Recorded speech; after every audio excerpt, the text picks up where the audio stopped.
श्री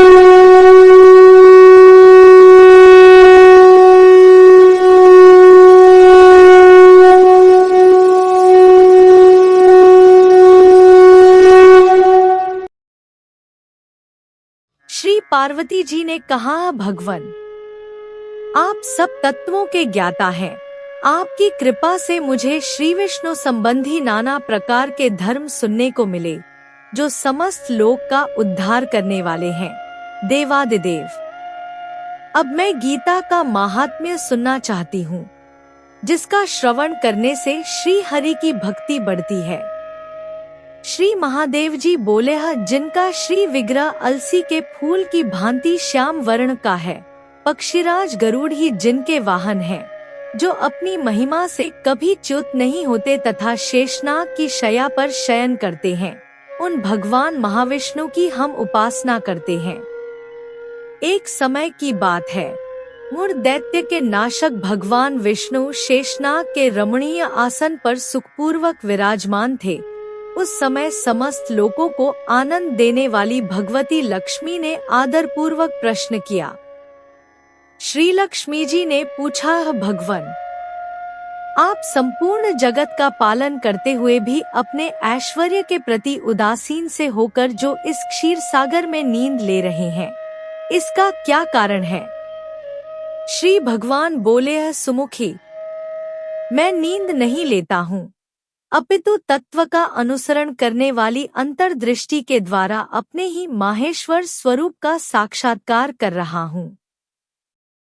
यह वही तेज है जिसका योगी पुरुष कुशाग्र बुद्धि के द्वारा अपने अंतःकरण में दर्शन करते हैं, तथा जिसे मीमांसक विद्वान वेदों का सार तत्व निश्चित करते हैं। वह माहेश्वर तेज एक अजर प्रकाश स्वरूप, आत्म रूप, रोग शोक से रहित, अखंड आनंद का पुंज, निष्पन्न तथा द्वैतरहित है। इस जगत का जीवन उसी के अधीन है, उसी का अनुभव करता हूँ। देवेश्वरी, यही कारण है कि मैं तुम्हें नींद लेता सा प्रतीत हो रहा हूँ। श्री लक्ष्मी जी ने कहा, अंतर्यामी, आप ही योगी पुरुषों के ध्येय हैं। आपके अतिरिक्त भी कोई ध्यान करने योग्य तत्व है, यह जानकर मुझे बड़ा कौतूहल हो रहा है।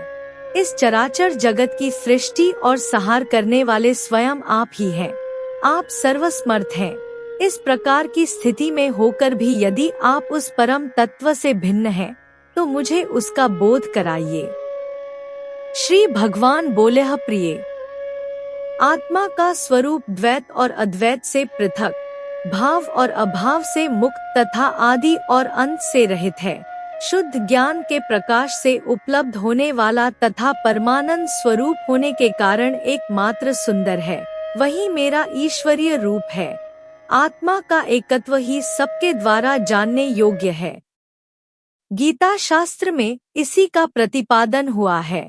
अमित तेजस्वी भगवान विष्णु के ये वचन सुनकर लक्ष्मी देवी ने शंका उपस्थित करते हुए कहा, भगवान, यदि आपका स्वरूप स्वयं परमानंदमय और मनवाणी की पहुंच के बाहर है, तो गीता कैसे उसका बोध कराती है?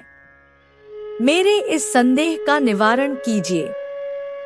श्री भगवान बोले, सुंदरी, सुनो, मैं गीता में अपनी स्थिति का वर्णन करता हूँ। क्रमश 5 अध्यायों को तुम 5 मुख जानो, 10 अध्यायों को 10 भुजाएं समझो तथा 1 अध्याय को उदर और 2 अध्यायों को दोनों चरण कमल जानो। इस प्रकार यह 18 अध्यायों की वामयी ईश्वरीय मूर्ति ही समझनी चाहिए। यह ज्ञान मात्र से ही महान पातकों का नाश करने वाली है।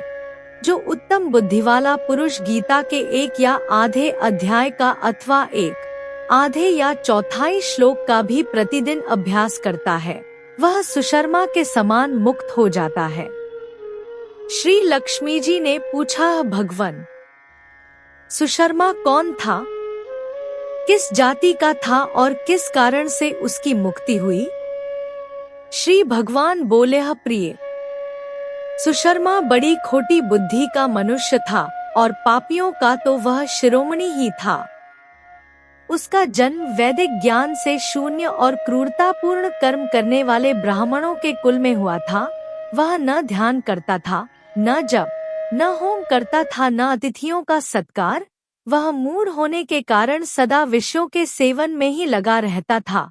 हल जोतता और पत्ते बेचकर जीविका चलाता था।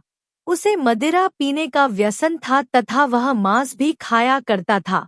इस प्रकार उसने अपने जीवन का दीर्घकाल व्यतीत कर दिया। एक दिन मूढ़ बुद्धि सुशर्मा पत्ते लाने के लिए किसी ऋषि की वाटिका में घूम रहा था। इसी बीच में काल रूपधारी काले सांप ने उसे डंस लिया। सुशर्मा की मृत्यु हो गई। तदंतर वह अनेक नरकों में जा वहां की यातनाएं भोग कर मृत्युलोक में लौट आया और वहां बोझ ढोने वाला बैल हुआ। उस समय किसी पंगु ने अपने जीवन को आराम से व्यतीत करने के लिए उसे खरीद लिया। बैल ने अपनी पीठ पर पंगु का भार ढोते हुए बड़े कष्ट से 7-8 वर्ष बिताए। एक दिन पंगु ने किसी ऊंचे स्थान पर बहुत देर तक बड़ी तेजी के साथ उस बैल को घुमाया। इससे वह थककर बड़े वेग से पृथ्वी पर गिरा और मूर्छित हो गया। उस समय वहां कुतूहलवश आकृष्ट हो बहुत से लोग एकत्रित हो गए। उस जन समुदाय में से किसी पुण्यात्मा व्यक्ति ने उस बैल का कल्याण करने के लिए उसे अपना पुण्य दान किया। तत्पश्चात कुछ दूसरे लोगों ने भी अपने अपने पुण्यों को याद करके उन्हें उसके लिए दान किया। उस भीड़ में एक वेश्या भी खड़ी थी। उसे अपने पुण्य का पता नहीं था तो भी उसने लोगों की देखा देखी उस बैल के लिए कुछ त्याग किया। तदंतर यमराज के दूत उस मरे हुए प्राणी को पहले यमपुरी में ले गए। वहां यह विचार कर कि यह वेश्या के दिए हुए पुण्य से पुण्यवान हो गया है, उसे छोड़ दिया गया। फिर वह भूलोक में आकर उत्तम कुल और शील वाले ब्राह्मणों के घर में उत्पन्न हुआ। उस समय भी उसे अपने पूर्व जन्म की बातों का स्मरण बना रहा। बहुत दिनों के बाद अपने अज्ञान को दूर करने वाले कल्याण तत्व का जिज्ञासु होकर वह उस वेश्या के पास गया और उसके दान की बात बतलाते हुए उसने पूछा, तुमने कौन सा पुण्य दान किया था? वेश्या ने उत्तर दिया, वह पिंजरे में बैठा हुआ तोता प्रतिदिन कुछ पढ़ता है, उससे मेरा अंतःकरण पवित्र हो गया है, उसी का पुण्य मैंने तुम्हारे लिए दान किया था। इसके बाद उन दोनों ने तोते से पूछा। तब उस तोते ने अपने पूर्वजन्म का स्मरण करके प्राचीन इतिहास कहना आरंभ किया। तोता बोला, पूर्वजन्म में मैं विद्वान होकर भी विद्वता के अभिमान से मोहित रहता था।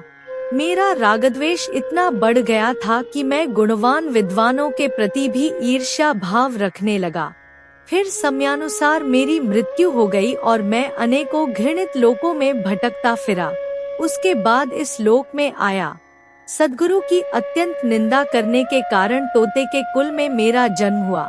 पापी होने के कारण छोटी अवस्था में ही मेरा माता पिता से वियोग हो गया। एक दिन मैं ग्रीष्म ऋतु में तपे मार्ग पर पड़ा था। वहां से कुछ श्रेष्ठ मुनि मुझे उठा लाए और महात्माओं के आश्रय में आश्रम के भीतर एक पिंजरे में उन्होंने मुझे डाल दिया। वहीं मुझे पढ़ाया गया। ऋषियों के बालक बड़े आदर के साथ गीता के प्रथम अध्याय का अध्ययन करते थे। उन्हीं से सुनकर मैं भी बार बार पाठ करने लगा। इसी बीच में एक चोरी करने वाले बहेलिये ने मुझे वहां से चुरा लिया। तत्पश्चात इस देवी ने मुझे खरीद लिया। पूर्व काल में मैंने इस प्रथम अध्याय का अभ्यास किया था, जिससे मैंने अपने पापों को दूर किया है। फिर उसी से इस वेश्या का भी अंतःकरण शुद्ध हुआ है और उसी के पुण्य से ये द्विजश्रेष्ठ सुशर्मा भी पाप मुक्त हुए हैं। इस प्रकार परस्पर वार्तालाप और गीता के प्रथम अध्याय के महात्म्य की प्रशंसा करके वे तीनों निरंतर अपने अपने घर पर गीता का अभ्यास करने लगे। फिर ज्ञान प्राप्त करके वे मुक्त हो गए। इसलिए जो गीता के प्रथम अध्याय को पढ़ता, सुनता तथा अभ्यास करता है, उसे इस भवसागर को पार करने में कोई कठिनाई नहीं होती। आशा है आपको वीडियो अच्छी लगी होगी। आपके अपने चैनल प्रभुदर्शन 85 को सब्सक्राइब और वीडियो को लाइक जरूर करें। धन्यवाद।